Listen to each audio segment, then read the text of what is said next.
এই উম্মতগুলি রে, এরা কারা? যারা রাসূলের দুরূদ পড়ার সময় চোখের পানি ছাড়ার অভ্যাস করে ফেলেছে। চোখের পানি তো আর এমনি এমনি আসে না, এমনি আসেনি। দিলটা নরম হইয়া যখন ভিতরে একটা ঝড় বইতে থাকে, ওই সময় সেই ঝড়ের বৃষ্টি স্বরূপ চোখ দিয়া নবী প্রেমের অশ্রু বইতে থাকে। ঠিক কিনা?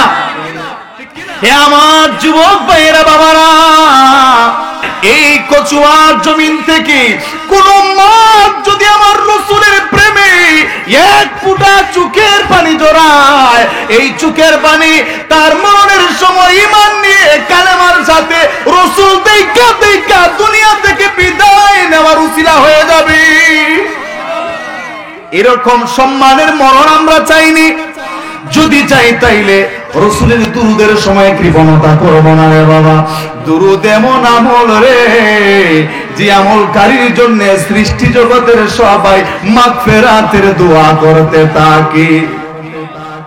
এখনো এমন কিছু মত এই জমিনের মধ্যে আছে যাদের কারণে আল্লাহ তাআলা এই জমিনটারে টিকায় রাখছে। চোখের পানি চালানেওয়ালা উম্মত, চোখের পানি চালানেওয়ালা বান্দা, যাদের কাছে পাড়া প্রতিবেশী কেউ আইসা যখন বলে, রে ভাই আগামী অমুক তারিখে, ধরেন ডিসেম্বরের 10 তারিখে আমি রাসূলের রওজা জিয়ারতের উদ্দেশ্যে যাব, আল্লাহ কবুল করছেন, মক্কা মদিনা জিয়ারতের উদ্দেশ্যে যাব, দোয়া কইরো। এইরকম বিদায় নেওয়ার জন্য প্রতিবেশীরা যারা হজে যায়, উমরায় যায়, আমাদের কাছে আসেনি, আসে। যখন বিদায় নিতে আসে, ওই লোকটা তার বন্ধুরে বিদায় দিয়া, প্রতিবেশীরে বিদায় দিয়া বাড়িতে আসে। আইসা গভীর রাতে কান্দে, রাসূল আমার প্রতিবেশী আব্দুল্লাহ ভাই তোমার রওজা জিয়ারতে গেল গো, আমি যে কান্দি আমার চোখের পানি কি মঞ্জুর হবে না? ইয়া রাসূলুল্লাহ, সে আপনার রওজার সামনে দাঁড়াইয়া সালাম দেওয়ার সৌভাগ্য অর্জন করলো, আপনার রওজায় চুমু দেওয়ার সৌভাগ্য অর্জন করলো। রাসূল আমি যে কান্দি, আমার চোখের পানি কি কবুল হয় না? রাসূল বলেন, উম্মত আর কান্দিস না, কান্দিস না। ওই যে তোর আব্দুল্লাহ প্রতিবেশী, সে তো মদিনায় আসছে, তার টাকা আছে, পয়সা আছে, সে আসছে আমার রওজার সামনে দাঁড়াইয়া, আমি রাসূলের রওজা দেইকা দেইকা সালাম দিব। আর তোর অন্তরে আমি রাসূলের প্রেম কত আমি তো জানি, তুই আসতে হবে না। আর আমি তুই গরিব উম্মতের ভাঙ্গা ঘরে যাইয়া দিদার দিমুরে, তুই আমি রাসূলকে দেইকা দেইকা সালাম দিবি। আর এই উম্মতগুলির মরণের সময় ভয় থাকে না, যারা চোখের পানি ফেলতে অভ্যস্ত হয়ে গেছে, রাসূলের মহব্বতে চোখের পানি ছাড়তে পারে, রাসূলের দুরূদ পড়লে চোখের পানি চলে আসে, মিলাদে দাঁড়াইলে চোখের পানি ছেড়ে ছেড়ে কান্দে, তাদের মরণে, কবরে, হাসরে, মিজানে, পুলসিরাতে কোনো ভয় নাই। রহমতের চাদর নিয়া দাঁড়াইয়া থাকবেন স্বয়ং রাহমাতুল লিল আলামিন। মরণের মহা মুসিবতের সময় যখন ঘনিয়ে আসবে, ওই উম্মতটা যখন সাকরাতের বিছানায় পড়ে যাবে, সাকরাত যে হবে এই সম্পর্কে কোরআনের মধ্যে দলিল আসেনি? আছে। আল্লাহ তাআলা পবিত্র কোরআনের 26 নম্বর পারা সূরা কাফের 19 নম্বর আয়াতের মধ্যে আল্লাহ তাআলা বলেন, ওয়াজাআত সাকরাতুল মাউতি বিল হক যালিকা মা কুনতা মিনহু তাহিদ।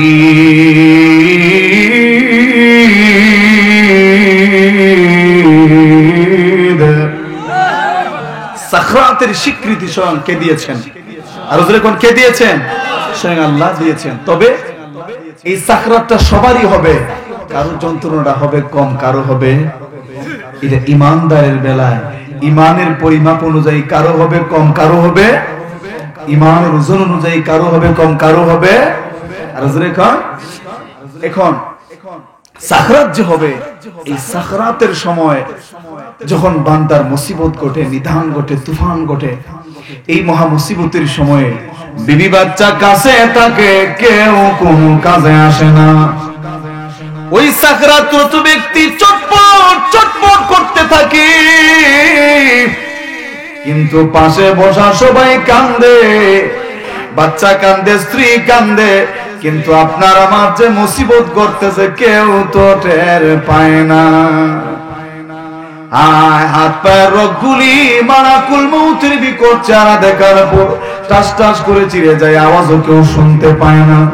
7 সাগর 13 নদীর পিপাসা পায়, সবাই চামচ দিয়া পানি নিয়ে আয়, কিন্তু এর আগেই তো লাইন গার্ড বন্ধ হয়ে যায় রে।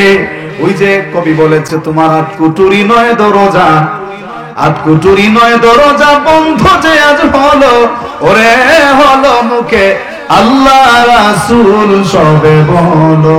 এটাতে পড়ে আসতেছি, মানে তখন আটকুরুটি নয় দরজা বন্ধ হয়ে যায়, লাইন গার্ড সব বন্ধ। মালাকুল মউত দেখার পরে তো তওবা আর কবুল হয় না, সব লাইন বন্ধ। এই অবস্থায় পানি দিলেও পানি খাওয়ার তো আর সুযোগ সুবিধা নাই, লাইন বন্ধ, লাইন বন্ধ, কিন্তু পিপাসা ঠিকই আছে। ওই যে বললাম যে মরমী সঙ্গীত গুলা, আমরা তো সুফি প্রেমিক মানুষ, তাই না? আমরা আমাদের অন্তরে সুফিজম লালন করি, তরিকতপন্থী মানুষ জানা, আমরা এই কালাম, এই শান গুলার সাথে আমাদের সম্পর্ক রাখার দরকার আছে কিনা নাই। দেখেন, আমি কিছুদিন আগে দেখলাম একটা বিষয়, বলেনি যেহেতু এটা আমাদের রিলেটিভ একটা বিষয়। আপনারা আল্লাহর ওলি শেখ বানু শাহ রহমাতুল্লাহ আলাইহির নাম শুনছেন? কে কে শুনছেন? কে কে শুনছেন? মাশাআল্লাহ। আমরা মন থেকে ওনাকে ভালোবাসি কিনা? আমরা এই মহান ওলির ফয়েজ চাই কি চাই না? ওনার লেখা, শেখ বানু শাহ রহমাতুল্লাহ আলাইহির লেখা অনেকগুলি কালাম আছে, আসেনি? অনেকগুলি কালাম আছে না? আপনাদেরকে যদি বলি যে কয়টা কালাম আপনারা পারেন, একটা হয়তো শুনছেন কিন্তু গাইতে পারবেন না।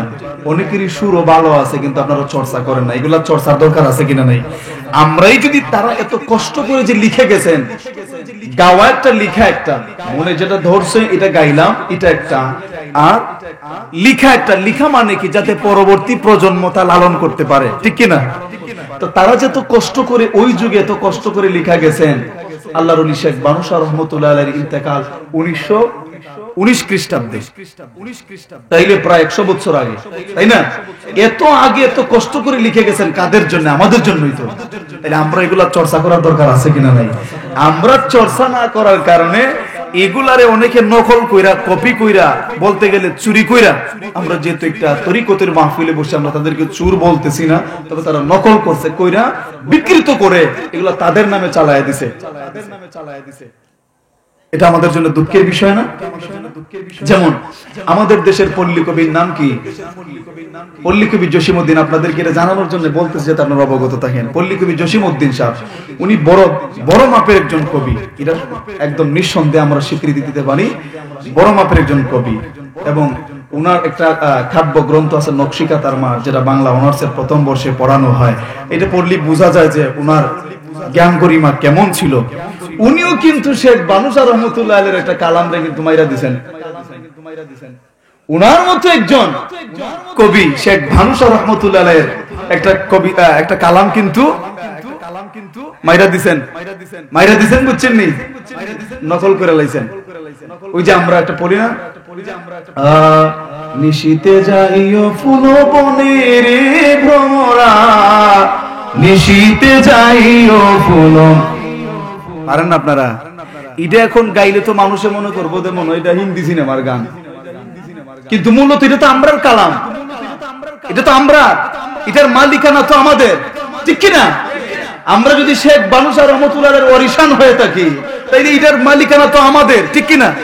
তাইলে আমরা তো এটা চর্চা করতেইব, যেই বেটা এটা নকল করছে জাতির সামনে তুলে ধরতেইব। এটা সারা বিশ্বে কয়েকটা ভাষায় এটা ট্রান্সলেট হইছে এই কালামটা। তখন এটা তো আমরা জানাইতেইব যে না, এটা মূলত আমাদের, এর মালিকানা আমাদের। তো শেখ বানু শাহ রহমাতুল্লাহ আলাইহি লিখে গেছিলেন। তবে এটা বড় দুঃখের বিষয় যে পল্লী কবি জসিমউদ্দিন, আমি যেহেতু বাংলায় অনার্স করছি, আমি তো জানি ওনার সম্পর্কে। দেখেন, উনার জ্ঞান গরিমা অনেক বড় মাপের কবি উনি ছিলেন। এটার কোনো সন্দেহ নাই। আমরা ওনাকে রেসপেক্ট করি, যেহেতু আমি I have completed my honours department of Bangla. For this reason, my humble respect to him. I mean, Pulli Kabi Josimuddin. But he didn't fix it. We was not expecting that at all. আমরা এটা মাইনা নিতে পারি না যে উনি যে কাজটা করছেন। কিভাবে করছেন? উনি নাকি শেখ বানুশাহ রহমাতুল্লাহ আলাইহির ইন্তেকালের বহু বছর পরে উনি একবার হবিগঞ্জে আসছিলেন। কোথায়? আমাদের হবিগঞ্জে আসছিলেন। আসার পর শেখ বানুশাহ রহমাতুল্লাহ আলাইহির কোন একজন প্রেমিকের ভক্তের কণ্ঠে উনি এই কালামটা শুনছেন। শোনার পরে ভালো লাগছে। এখন বুঝেন উনি কত বড় একজন কবি। উনার যদি ভালো লাগে তাহলে সাধারণ মানুষের কাছে সমাদর আছে কিনা নাই, কদর আছে কিনা নাই। উনার এটা ভালো লাগছে, উনি এটা নোট করে নিছেন। নিয়া এটা তাল লয় সুর সবই ঠিক আছে, শব্দের মধ্যে কিছু পরিবর্তন কইরা উনি গ্রাম থেকে শহরে যাইয়া উনার নামে চালাই দিছেন। মূলত এটার মধ্যে আছিল যে নিশীতে যাইও ফুল বনে রে ভ্রমরা, নিশীতে যাইও ফুল বনে। পারেননি আপনারা? জ্বালাইয়া দিলের বাতি ফুল ফুটিবে নানা জাতি রে, আরে ও মনরে কত রঙে ধরবে ফুলের কলি রে ভ্রমরা, নিশীতে যাইও ফুল বনে। দেখেন উনি কি বলছেন, যে তাহাজ্জুদ গুজার যারা তাদেরকে ডাকতেছেন, নিশি যখন হয়ে যায় তোমরা আসো। নিশি যখন হয়, কোরআনে আছে না, ফাতাহাজ্জাত বিহি নাফিলাতাল লাক আসা আইয়াবাসাকা রাব্বুকা মাকামাম মাহমুদা। ওই সেই আয়াতের সাথে রিলেটিভ এই কালাম। কত সুন্দর করে মানুষকে আহ্বান করতেছেন, আশিকদেরকে ডাকতেছেন যে তোমরা, আমি যেই সময়ে মাওলারে ডাইকে পাইছি তোমরাও আসো, ডাকো। নানান জাতের ফুল ফুটাইতে যদি চাও তাইলে আসো। আর ইবেডাইকে কইছে জ্বালাইয়া চাঁদের বাতি, আমি বৈশা রইছি আস্থা রাত্রি। এরপরে শিশির মিশির কইয়া এটারে পুরো প্রেমের একটা গান, আধুনিক গান বানাইলিছে। দুইজনের চিন্তার মধ্যে day night difference between thinking of them. দুজনের চিন্তার মধ্যে আকাশ পাতাল, দিন রাত ব্যবধান। উনি কি চিন্তা করে লেখছেন, আর হিবেড়াই না কলেজও মাইরা দিছে ফুলাফুরির উপহার। নাউজুবিল্লাহ। এই কালামগুলো আমাদের চর্চার দরকার আছে কিনা বাবা? এই যে বাবা জান যে পড়লেন, তো এরা এই বীজ চইলা গেলে এর পরবর্তী প্রজন্ম এগুলা কেমনে জানবে? চর্চার দরকার আছে কিনা নাই? যেখানে ছিলাম বলতেছিলাম, যখন মরণের সময় গুনিয়ে আসে, স্ত্রী বিবি বাচ্চার কাছে আইসা বলে, স্ত্রী বলে স্বামী এক চামচ পানি আপনি পান করেন এই মহা মুসিবতের সময়ে। ছটফট যখন শুরু হয়ে যায়, ছেলে আইসা কান্দে, আব্বা এত কষ্ট করে আমারে পড়াশোনা করাইলেন, নতুন চাকরি পাইলাম, প্রথম মাসের বেতন নিয়ে আসলাম, আইসা দেখি আপনার এই অবস্থা। চোখটা খুলেন, দেখেন আমি আসছি প্রথম মাসের বেতন নিয়ে, আপনার জন্য ফল ফ্রুট নিয়ে আসছি বাবা, একটা কমলা খান। তারপরেও আমার যে পড়াশোনা করাইছিলেন আমার মনটারে আমি বুঝ দিতে পারবো, কিন্তু বাবার তো আর জবান খুলার কোন সুযোগ, আরো জোরে কন, আর তো পুত্র বইলা বাবা বইলা ডাক দেওয়ার কোন সুযোগ, আরো জোরে কন। তো এই মুসিবতের সময় যখন শুরু হয়ে যায়, হাত পায়ের রগগুলি যখন টাস টাস টাস টাস করে চিপতে থাকে, একদিকে রূহ বের হয়ে যাওয়ার জন্য যখন রাস্তা খুঁজতে থাকে, মালাকুল মউত হাজির রে, আর একদিকে শয়তান হাজির ঈমান হরণের জন্য। এই সময় দুরূদ পড়নেওয়ালা উম্মত গুলির কোনো ভয় থাকে না। রাহমাতুল লিল আলামিন জানতে পারেন, বুঝতে পারেন, দেখতে পারেন তার এই মুসিবত।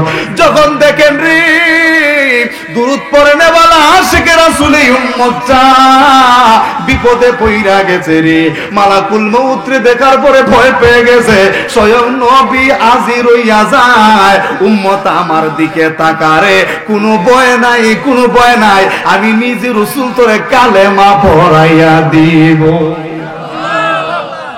এইরকম মরণই তো আমরা চাই, চাই কিনা? আর জোরে কান। প্রিয় ভাইরা আমার, দুনিয়া থেকে বিদায় হয়ে যাব, কবরে যাব, সেখানেও রাসূল আছেন কিনা নাই? আর জোরে কান। রাসূল সেখানেও আছেন। সহিহ হাদিস, এক হাদিসের মধ্যে আছে কবরে প্রশ্ন হবে 3টা, আর এক হাদিসের মধ্যে আছে কবরে প্রশ্ন হবে একটা। আর এই একটা কোনটা রে রাসূলকে দেখাইয়া বলা হইব তান রে চিননি। এখন আমি দেখলাম চিন্তা কইরা এটা এসকের গবেষণা, এরা এসকের জায়গা থেকে চিন্তার, যেটা আমার যদি জিজ্ঞান যেটা কোন হাদিস আছে সেটা হাদিস না, এটা আমার চিন্তা ধারণা থেকে আমি দেখলাম। উম্মতরে জিজ্ঞানো হইব যে ওনার সম্পর্কে তোমার ধারণা কি ছিল, তুমি চিনোনি? আমি চিন্তা করে দেখলাম মূলত এই প্রশ্ন তো উম্মতরে করতো না, এই প্রশ্ন উম্মতরে করে না, করে রাসূল রে। সুবহানাল্লাহ। কারে করে? কিন্তু সরাসরি তো রাসূল রে প্রশ্ন করতে পারতো না, ফেরেশতার তুই সাহস? কারণ স্বয়ং জিব্রাইলকে যখন আল্লাহ পাঠাইলেন, জিব্রাইল মেরাজের রজনীতে জিব্রাইল যখন আমার রাসূলের কাছে আসলেন, আয়েশা দেখলো উম্মে হানির ঘরে আমার রাসূল বিশ্রাম নিচ্ছেন। কেমনে ডাক দিব যদি বেয়াদবি হয়ে যায়? যেই রাসূলের জন্য জাহান্নামের আগুনকে নিভায় দেওয়া হয়েছে, জান্নাতকে সাজানো হয়েছে, হুর গিলমানদেরকে সাজানো হয়েছে, জান্নাতের সব দরজা জানালা খুলে দেওয়া হয়েছে, সমস্ত কবরের আযাব বন্ধ করে দেওয়া হয়েছে। সুবহানাল্লাহ। ওই রাসূলকে কোন নেওয়ার জন্য আয়েশা যদি ডাক দিতে বেয়াদবি হয়ে যায়, স্বয়ং জিব্রাইল সমস্ত ফেরেশতাদের সর্দার হইয়া রাসূলের কদমের তলায় জিহ্বা লাগাই দিছে। জিব্রাইল যদি ডাক দিলে যদি কোনো বেয়াদবি হইয়া যায়, আল্লাহ হুকুম দিবেন তারপরও বেয়াদবি যদি হয়ে যায়, এই কারণে কদমের তলায় জিহ্বা লাগাই দিছে। তাইলে এর পরের স্টেপের যে ফেরেশতারা হেরা রাসূলকে প্রশ্ন করব কেমনে? এই কারণে এই প্রশ্নটা রাসূলরে না কইরা করে উম্মতরে। ফেরেশতা তো জানে এই উম্মত তো এই এমনি বিপদ, দুনিয়ার সবকিছু ছেড়ে সে এখন কবর জগতে আসছে, আলমে আজসাম ছেড়ে এখন সে আলমে বারজাখে আসছে। এখন এই একা এই জিন্দেগির মধ্যে সে তো এমনি প্রেসারের মধ্যে আছে, এই অবস্থায় আবার তার প্রশ্ন কিন্তু এমনি বিপজ্জনক। কিন্তু মূলত প্রশ্ন করা হয় রাসূল রে, এই সময় জবাবটা কেমনে আয়? যদি সে আশিকে রাসূল হয়, নবীর প্রেমে যদি চোখের পানি জড়াইয়া থাকে, আমার রাসূল বলেন উম্মত চিন্তা নাই, কবরও আমি রাসূল তোর জন্য থাকবো। যখন বলা হবে মান হাদার রাজুলু আল্লাযী বুইসা ফিকুম, ওই ব্যক্তি সম্পর্কে তোমার ধারণা কি? উম্মতরে যখন প্রশ্ন করা হয়, ওই উম্মতটা যদি দুরূদ পড়নেওয়ালা হয়, রাসূলের জন্য চোখের পানি জড়ানেওয়ালা হয়, রাসূল তখন তোরানেওয়ালা হইয়া যায়, ডাক দিয়া কয় ফেরেশতারা রে, তারে প্রশ্ন কইরা আর প্রেসারে ফালাইস না, আমি রাসূল রে জিগা, আমি আমার এই পাগল উম্মতটারে চিনি। আমি যাব কবরেতে, কেউ তো যাবে না, 2-3 দিন কাদার পরে আমায় মনে রাখবে না, ঠিক না? আমি যাব কবরেতে, কেউ তো যাবে না, 2-3 দিন কাদার পরে আমায় মনে রাখবে না। উম্মতের মায়ায় নবী আছেন কাঁদিতে, উম্মতের মায়ায় নবী আছেন কাঁদিতে, মোদের জন্য কান্দেন নবী ওই মদিনাতে, মোদের জন্য কান্দেন নবী। সবাই যখন কবরেতে রেখে চলে যায়, তারপরেতে আমার নবী কবরে এসে যায়। আল্লাহু আকবার, ইয়া রাসূলুল্লাহ। সবাই যখন কবরেতে রেখে চলে যায়, তারপরেতে আমার নবী কবরে এসে যায়। আশিকদের টেনে নবী নিবেন বুকেতে, আশিকদের টেনে নবী নিবেন বুকেতে, মোদের জন্য কান্দেন নবী ওই মদিনাতে, মোদের রসুলের জন্য কান্দেন নবী ওই মদিনাতে। জোরে কোন মারহাবা। কবরে আমরা রসুলের দিদার চাই কি চাই না? কবরে যদি রসুলের দিদার আমরা পেয়ে যাই আর কোনো ভয় আছে? দুনিয়ায় রসুলের দিদার চাই কি চাই না? দেখেন এই উম্মত, আমি কিছুদিন আগে হঠাৎ করে একটা বিষয় আমার মনে হইলো, ওই যে কুনতুম খায়রা উম্মাতিন উখরিজাত লিন, এই আয়াত হঠাৎ মনে পড়ছে। তো জোহরের আগে আমি একটু সময় ভাবলাম যে আসলে এই উম্মতের কত মর্যাদা। এক পর্যায়ে বাইবা দেখলাম, আমার সময় শেষ নাকি? আচ্ছা, এক পর্যায়ে দেখলাম যে এই উম্মত জাহান্নামে যাইবার কোনো সুযোগই নাই। না তা একদম সুবহানাল্লাহ বলে দাও না, হাম নাই। জোরে কোন সুবহানাল্লাহ। এই উম্মত জাহান্নামে যাইবার কোনো সুযোগই নাই। তবে কিছু যাইব, ওই যে কইছ না বালহুম আদাল, এটা কিছু যাইব যেগুলার আল্লাহ তাআলা বানাইছেন ওই জাহান্নামে যাইবার লাগি। যাদেরকে হেদায়েতের দরজায় আল্লাহ বারবার পাঠানোর পরও যারা ফিরে আসছে না, শুধু উল্টা গুস্তাখি করছে। দেখেন না, আল্লাহ তারে হেদায়েতের দরজায় পাঠাইছে, আলেম বানাইছে, আল্লাহর কোরআনের ইলম তারে দিছে। এই ইলম লইয়া তার দলের গোলামি, আল্লাহর গোলামি ছেড়ে দলের গোলামি করার জন্য এখন কয় নারায়ে রিসালাত ফালতু সুগান। নাউজুবিল্লাহ বলবেন না? নারায়ে রিসালাত যদি ফালতু স্লোগান হয়, আমার দৃষ্টিকোণ থেকে আমি তারে মুসলমানই মনে করি না। কারণ বেটা রাসূলরে না মানলে তো মুসলমানই হয় না।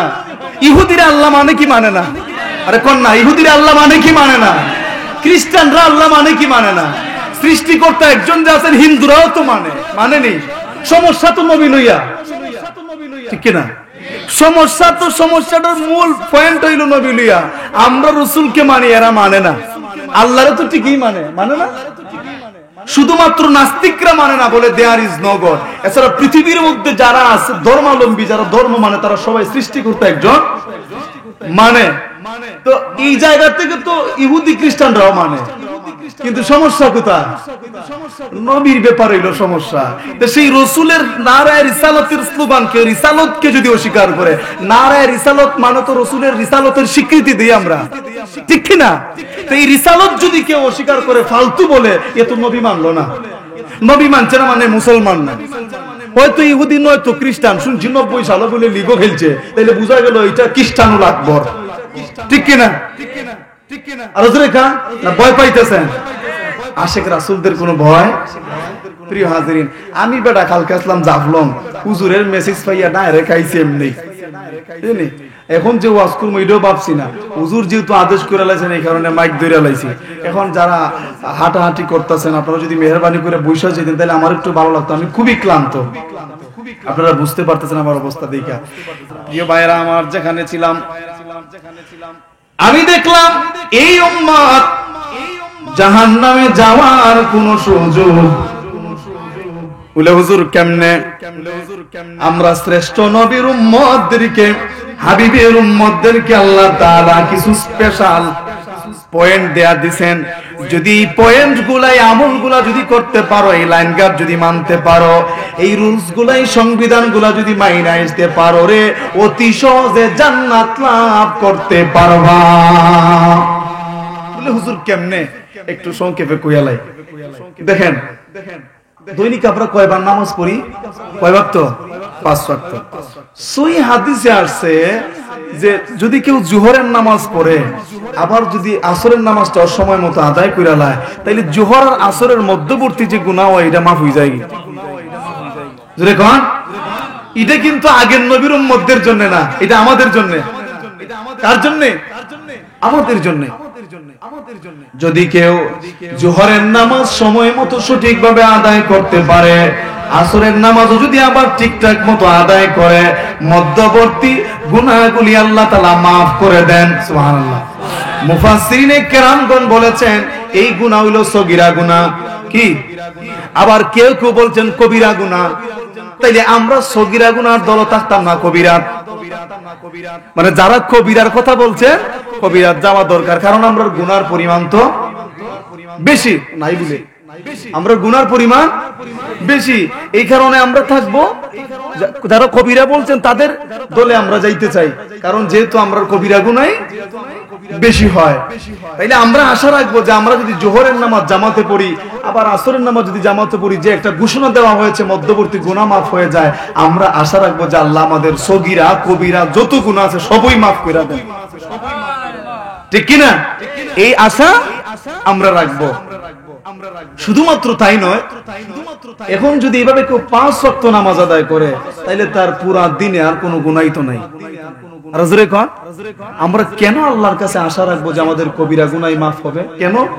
যদি মনে করেন আপনার এক চাচা মামা লন্ডন থাকেন, আপনারা যদি ফোন দিয়া বলেন যে বাগনা তোমার কিছু লাগবে নি, না মামা আমার কিছু লাগতো না, কিন্তু মনে মনে আছে লাগতো না হইছে আর কি, এখন মনে মনে আছে যে লাগবো, এখন উনি যদি 2 দিন পরে ফোন দিয়ে কয় যে বাগনা তোমার লাগে মামা একটা ভালো একটা গিফট লইছি, কি তোমার একটা সুখবর আছে, তোমার একটা উপহার আছে আমার কাছে, আমি আইতে নিয়ে আসমু, যদি কয়, তাইলে বাগনায় আশা কিতা করবো? যদি এই জেনারেশনের বাগনা হয়, তাইলে আশা করবো মানবে নিম্নে আইফোন আর নাইলে ম্যাকবুক কোম্পানির ল্যাপটপ। ঠিক কিনা? এখন এরপরে যদি দেখা যায় মাম্মে লুই আতর এক শিশি নিব নি বাগনা 300 টাকা ভাড়া লাগে, হইলো আবার ফেরত নেয় দেইব। ঠিক না বেটি? তো আশা করে কি মামায় লন্ডন থেকে যদি বলে বাগনা তোমার জন্য একটা গিফট মামায় লইছি, তাইলে বাগনায় আশা করে বড়ডা কি বড়ডা আইফোন, তাইলে স্বয়ং আল্লাহ রসুলকে দেওয়াইয়া, স্বয়ং আল্লাহ শ্রেষ্ঠ নবীকে দেওয়াইয়া যেহেতু ঘোষণা দিচ্ছেন যে 2 নামাজের মধ্যবর্তী গুনাহ মাফ হয়ে যায়, তাইলে আমরা সগীরার আশা করতাম কে লাগা? কবিরা সগীরা জানা অজানা বিদাত শিরক যা আছে সবই। ঠিক কিনা? তাইলে এই আশা তো আমরা করতাম, আর আল্লাহ তো এটাই পরীক্ষা ফলাইছেন দেখেই তো এই বিষয়টা হাইড রাখছেন। রাসূল পরিষ্কার করেন নাই সগীরা না কবিরা, হাইড রাখছেন যে দেখি কে কতটুকু আমার কাছে আশা করতে পারে, তাইলে আমরা বড়টাই আশা করব। তাইলে যদি আশা আমরা করি, আর আমরা তো আশা করব স্বয়ং আল্লাহর কাছে, যার কাছে কোনো কিছুর কমতি নাই। শ্রেষ্ঠ নবীর উম্মত আমরা, যা পাইমু নবীর উসিলা লইয়া যা চাইমু তাই পাইমু ইনশাআল্লাহ। তাইলে এই আশার জায়গা থেকে বলতে পারি দিনের তো আর গুনাহ আর জোরে খান, তবে কেমনে নাই? নামাজ 5 ওয়াক্ত পড়লে এরপরেও যদি গুনাহ হয়ে যায়, এরপরেও যদি হয়ে যায়, তাইলে এরপরে আরো সুযোগ এই উম্মতে মুহাম্মদীর জন্য আছে। কইতাম নেই রাসূলের হাদিস হইল রে, সপ্তাহে একটা দিন আছে জুমার দিন। কোন দিন? জুমার দিন। এটাকে সাইয়্যিদুল আইয়াম বলা হয়, দিনের সর্দার শুক্রবার। এক জুমা আদায়কারী যদি পরের জুমাও সঠিকভাবে আদায় করে, মধ্যবর্তী গুনাহগুলি মাফ হইয়া যায়। একদিকে 5 ওয়াক্ত নামাজ, এক ওয়াক্ত নামাজ থেকে আরেক ওয়াক্ত নামাজের মধ্যবর্তী গুনাহ মাফ হয়ে যায়। এরপরেও যদি কিছু তাইক্কা যায়, তাইলে শুক্রবার আইলে মাফ হইয়া। আর এখন তাইলে কোন চাই দুজো কথাই বাড়ার সুযোগ আছে নি? এরপরে কইন রে তোমরা দেরা গত বছর কুরবানিদের সময় ছেলে টেকা ফাটাইছে না, টাইম মতো লাগে কুরবানি দিতে পারছো না, সমস্যা নাই, যদি আগে যাইতে গি পারো শুক্রবারে মসজিদ, তোমরা আমল নামার মাঝে তুই তো দিতে আপনার দেখা গরু, আমি দিলাই উট কুরবানির সওয়াব। তাইলে কুরবানির সওয়াব মিলে, নামাজের সওয়াব মিলে, রাসূলের হাদিস অনুযায়ী মধ্যবর্তী 1 সপ্তাহের গুনাহ মাফের অফার মিলে, তাইলে গুনাহ হইতো আর তাকে উম্মত বিড়ি খাইয়ার কত গুনাহ জমা হই করব। এরপরে দেখেন জুমাও মিলাইয়াও যদি আরো কিছু অবশিষ্ট গুনাহ তাইকা যায়, তাইলে আরো অফার আছে। কইতাম নি আরো অফার আছে। যদি রে গত বছর যারা 30টা রোজা ঠিকঠাক মতো রাখছো, যদি আগামী বছর রোজা আসার আগে নিয়ত করে লাও আল্লাহ আমার হায়াত দিও, গত বছর কিছু মিস্টেক হয়ে গেছে আল্লাহ এবার ফুরাইলি, এই নিয়ত কইরা যদি থাকেন, আর রমজান মাস যদি পাইয়ালেন, তাইলে এক রমজান থেকে আরেক রমজানের মধ্যবর্তী যত গুনাহ হয় ওই রমজান কাফারা হইয়া যায়। এই মধ্যবর্তী গুনাহ আল্লাহ তাআলা তার গফফার নামের খাতিরে মাফ করে দেয়।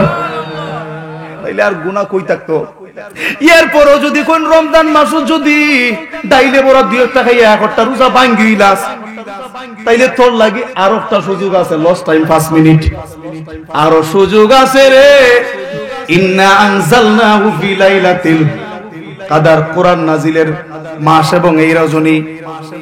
এরপরে ওয়ামা আদরাকা মা লাইলাতুল কদর, লাইলাতুল কদরি খায়রুম মিন আলফি শাহর, এটা এমন একটা রাত যেটা 1000 মাসের চেয়ে উত্তম। এখন মিনিমাম যদি 1000 মাস ধরা হয় তাইলে প্রায় 84 বছরের মতো হইয়া যায়। তাইলে 84 বছর যদি গুনাহ করেন আর এই রাতটা যদি ঠিকঠাক মতো কাজে লাগাই দিতে পারেন তাইলে বিগত 84 বছরের গুনাহ আল্লাহ তাআলা মাফ কইরা দেন। এই রাত্রেও যদি কারো ঘুমে ধরি নাই, 2 রাকাত নামাজ পড়া নিয়ত করছিল, বাকি রাত নামাজ ওই কাটাই লইব, কিন্তু মসজিদও এসি ফাইয়া ঘুমে দইরা লাইছে, এমন যদি হয় ফজরের সময় ঘুম ভাঙার পরে যদি আফসোস করে, আল্লাহ আমি তো নিয়ত করছিলাম কিন্তু কাজে লাগাইতে পারলাম না, আল্লাহ কয় রাখ ঈদের রাতে কোনো বাকি রইয়া গেছে। এই ঈদের রাত্রে যদি কেউ চোখের পানি ছেড়ে দিতে পারে, রাসূল বলেন তার চোখের পানি মাছির মাথা পরিমাণ হইয়া নাকের ডগায় পৌঁছতে দেরি, আমার আল্লাহ তার জীবনের গুনাহ মাফ করতে দেরি করেন। আর জোরে কোন করেন না। আচ্ছা কই এর পরে আর সুযোগ আসেনি, আর জাহান্নামও যাইবা সুযোগ কই আসেনি? এরপরেও যদি বেরাসারা লাগিয়া যায় তাইলে কোন ঈদের নামাজও আগে আগে যাইয়া শরীক হইস, ঈদের নামাজও আগে আগে যাইয়া শরীক হইস। ওই ঈদের জামাতে যদি চোখের পানি ছাইরা দিতে পারো, আল্লাহ আমি তো সবে কদরের কাজে লাগাইতে পারলাম না, আমি তো 2টা রোজা ভাঙ্গালা ইসলাম গো, আল্লাহ আমার কি উপায় হইব? ঈদের জামাতে যদি চোখের পানি ছাইরা দিতে পারেন, বাড়িতে ফিরার আগেই ফেরেশতারা কয় রে দাঁড়া, আল্লাহ তাআলা তোরে মাফের সার্টিফিকেট দিয়া দিছে। শুধু তাই নয়, শুধু তাই নয়, এরপরেও যদি দেখেন এই সুযোগগুলারও যদি কাজে লাগাইতে পারেন না, চাইতে চাইতে যদি জীবনের শেষ পর্যায়ে চলে আসেন, তাইলে রে বাবা একটা অনুরোধ, যদি আপনি বড় আলেমও না হন, হাফেজও না হন, তাইলে কি করবেন? তবে ঈমান ইসলাম বুঝেন, তরিকত পন্থী যদি হন, বাকি জীবনটা মুয়াজ্জিনি কইরা কাটাই দিবেন। কি কইরা? তাইলে মসজিদের সাথে সম্পৃক্ততা থাকবে, আর সপ্তাহে মাসে পারলে দিনে নাইলে মাসে একবার হইল আপন মুর্শিদের কাছে যাইয়া পরামর্শ নিবেন। পারবেন তো ইনশাআল্লাহ? দিক নির্দেশনা নিবেন, হালাল হারাম পন্থাগুলা ভালো কইরা চিনে নিবেন, এই দিক নির্দেশনা মেনে চলবেন। মুর্শিদ যেই পথে চলতে বলে এই পথটা আপনি বাছাই করে নিবেন, ওই পথটাই আপনার জন্য সর্বোত্তম পথ বইলা নিবেন। এরপরে এটা যদি জীবনের সাথে মানাই নিতে পারেন, তাহলে বাকি জীবনটা যদি মুয়াজ্জিনি কইরাও কাটাই দেন, মুয়াজ্জিনের জন্য ঘোষণা আছে কিনা নাই? আর জোরে খান দেখেন কি ঘোষণা। আমি এটাও দেখলাম একই দিন পাইছি বিদায় কইয়ালাই মনে হইতাছে না কষ্ট হইতাছে। যারা আমরা মসজিদ আজান দেয়, আমরা তো তাদেরকে অবহেলা করি, 3 মাসের বেতন বাকি। একবার মসজিদে যাইয়া যদি দেখি টেপের মধ্যে ট্যাঙ্কিত পানি নাই, তাইলে পরের জুম্মায় কই মুয়াজ্জিন দেখো পাল্টাইলি তাইনি, ঠিক কিনা? একক তো যদি 2 মিনিট লেট হয়ে জানে তাইলে আমরা অবস্থা গরম কইরা লাই। কিন্তু দেখেন মুয়াজ্জিনের মর্যাদা কেমন। আল মুআযযিনুনা, বুখারীর হাদিস, আল মুআযযিনুনা আতওয়ারুন নাসি আনাকা ইয়াউমাল কিয়ামাহ, কিয়ামতের দিন আল্লাহ তাআলা মুয়াজ্জিনগণের ঘাড়কে লম্বা করে দিবেন। ঘাড় লম্বা মানে বিশেষ মর্যাদা বানায়া দিবেন। সুবহানাল্লাহ, সুবহানাল্লাহ। শুধু তাই নয়, তিরমিজি শরীফের হাদিস, মান আযানা 7 সিনিনা মুহতাসিবান কুতিবা লাহু বারাআতুম মিনান নার। মান আযানা, যেই ব্যক্তি আযান দেয়, 7 সিনিনা 7 বছর। কয় বছর? 7 বছর যদি কেউ আযান দেয় মুহতাসিবান, একমাত্র আল্লাহর সন্তুষ্টি অর্জনের জন্য, তাইলে কি হয়? গফিরা লাহু কুতিবা লাহু, তারে লিখে দেওয়া হয় বারাআতুম মিনান নার, জাহান্নাম থেকে মুক্তির ঘোষণা আল্লাহ তাআলা ফেরেশতাদের মাধ্যমে লিখে দেয়া দেয়। মুয়াজ্জিন গণের মর্যাদা আছে কিনা নাই? তাহলে দেখেন এই উম্মত যদি শেষ পর্যন্ত মুয়াজ্জিনও করে তাইলেও তার জন্য নাজাতের কত ব্যবস্থা। তাইলে জাহান্নামে যাইবার কোনো সুযোগ আছে বাবারা?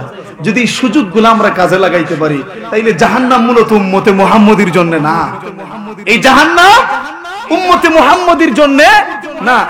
এরপরেও যদি কিছু হইয়া যায় তাইলে রাসূল নিজে আল্লাহর কাছে দোয়া কইরা গেছেন জীবনের শেষ বেলায়, মাবুদ আমার এই সাহাবায়ে কেরাম তো আমার এই সাহাবীরা কোনো ভুল ত্রুটি করে ফেললে আমার দরবারে চলে আসে, তাদের পক্ষ থেকে আমি তোমার দরবারে ফরিয়াদ করলে কবুল হয়ে যায়, মাফ পেয়ে যায়। কিন্তু আমার আখিরি জামানার উম্মত যারা আমি রাসূলের পরবর্তীতে দুনিয়া আসবে কিয়ামত পর্যন্ত আনেওয়ালা উম্মত গুলির কি হবে? এরা তো আমি রাসূলকে পাবে না, আমার জাহিরি হায়াতে তো তারা আমারে পাবে না, কিন্তু আমার মহব্বতে কাঁদবে। এরা যদি শয়তানের দুকায় পড়ে দুনিয়ার মায়ায় পড়ে কোনো গুনাহ করে ফেলে, যখন আমি রাসূলের উসিলা লইয়া চোখের পানি ছেড়ে তোমার দরবারে ক্ষমা চাইবে, অনুতপ্ত হয়ে যাবে, মাওলা রে তুমি মাফ না কইরা খালি হাতে ফিরাইয়া দিও না। আমার রাসূলের এই কথাগুলোরে কবিতার ভাষায় লিখছেন, ও মাবুদ শয়তানেরই ধোঁকায় পড়ে আমার উম্মতি যদি গুনাহ করে, ক্ষমা চাইলে ক্ষমা কইরো, ক্ষমা চাইলে ক্ষমা কইরো, গফারে রহমানে তোমার নাম, কে বুঝিতে পারে তোমার শান, আল্লাহ কে বুঝিতে পারে তোমার শান, রব্বুল আলামিন আল্লাহ, রব্বুল আলামিন আল্লাহ, তুমি রহিম রহমান, কে বুঝিতে পারে তোমার শান, আল্লাহ কে বুঝিতে পারে তোমার শান, লা তাকনাতু মির রাহমাতিল্লাহ, তুমি কোরআনে পাকে ফরমাইলা, লা তাকনাতু মির রাহমাতিল্লাহ, তুমি কোরআনে পাকে ফরমাইলা, ধনী গরিব কাঙ্গাল মিসকিনি, ধনী গরিব কাঙ্গাল মিসকিনি তোমার কাছে সব সমান, কে বুঝিতে পারে তোমার শান, আল্লাহ কে বুঝিতে পারে তোমার শান।